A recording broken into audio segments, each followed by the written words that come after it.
This weekend, the big news was that the North Koreans shot off a rocket.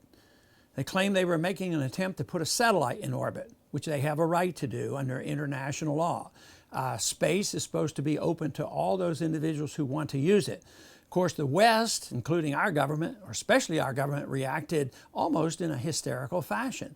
They called for an emergency UN meeting, and this meeting of the UN met, and they are trying to decide now what to do about the North Koreans. Here it is, the North Koreans, they have a rocket, not an intercontinental ballistic missile. We don't even know for sure if they have a bomb that they could launch. And we're now wondering, what are we going to do with this country? I mean, they can't even feed themselves. They don't have a Navy. What kind of an Air Force do they have? And yet it just seems like this is an excuse for the West, and in particular, our military-industrial complex, to have another excuse to have a massive buildup. It just seems so unnecessary.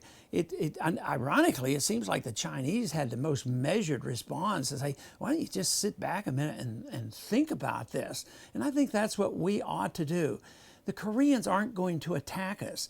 If they even did have a bomb, even if they made an attempt to do it, I mean, they would be wiped off the face of the earth within minutes.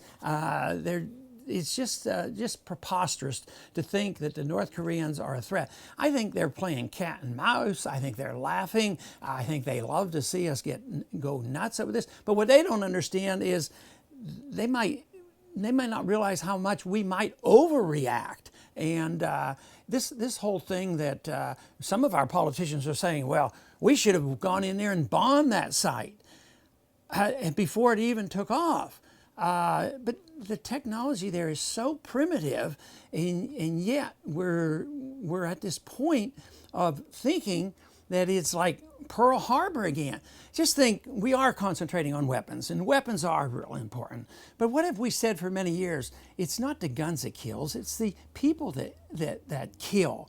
And yet we have politicians now claiming that we should practically go to war against North Korea at this moment.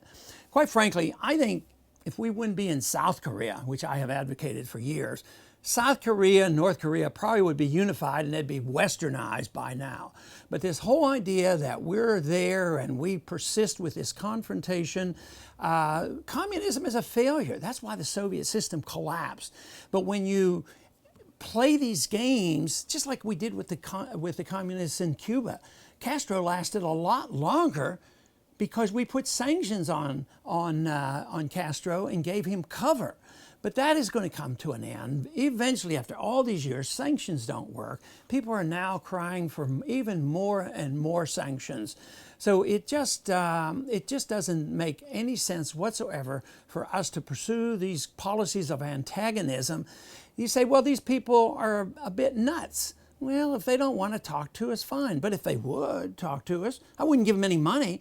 So often when we talk to the North Koreans and we think they're going to do something, we give them money. Why don't we try this third option? Instead of either attacking people or giving them money, just offer out friendship.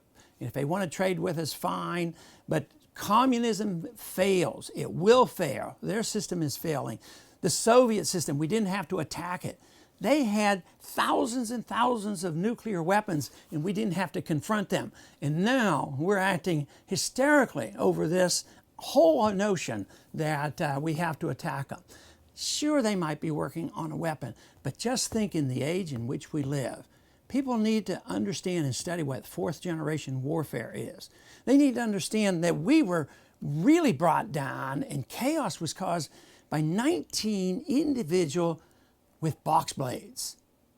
That's what we have to think about. But you have to understand fourth-generation warfare. You have to understand why people want to attack us. You have to understand why we do these things and how fruitless they are. We have to realize that our foreign policy has blowback to it.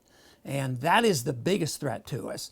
The best thing that we could do is take the advice of the Founding Fathers and say, look, let's trade with people, let's talk with people, try to be friends with people, and be more tolerant with people, and look to our own problems. When we make our own mistakes, if we have imperfections in protecting human rights, and civil liberties here in this country. Let's take care of it before we preach and lecture to everybody else and expect them to respond to us. If we do that, I think we could come up with a much better chance of having peace in this world and certainly a lot more prosperity. We don't need to be spending these hundreds of billions of dollars on international warfareism. And some people expected our new administration actually cut back. They're increasing this military budget. And if you would have just listened to the comments from our administration today, they were more provocative than anything I've heard in weeks, if not months, about what we must do about this. We ought to just sit back and take a breath and realize that North Korea is not a threat to the United States of America.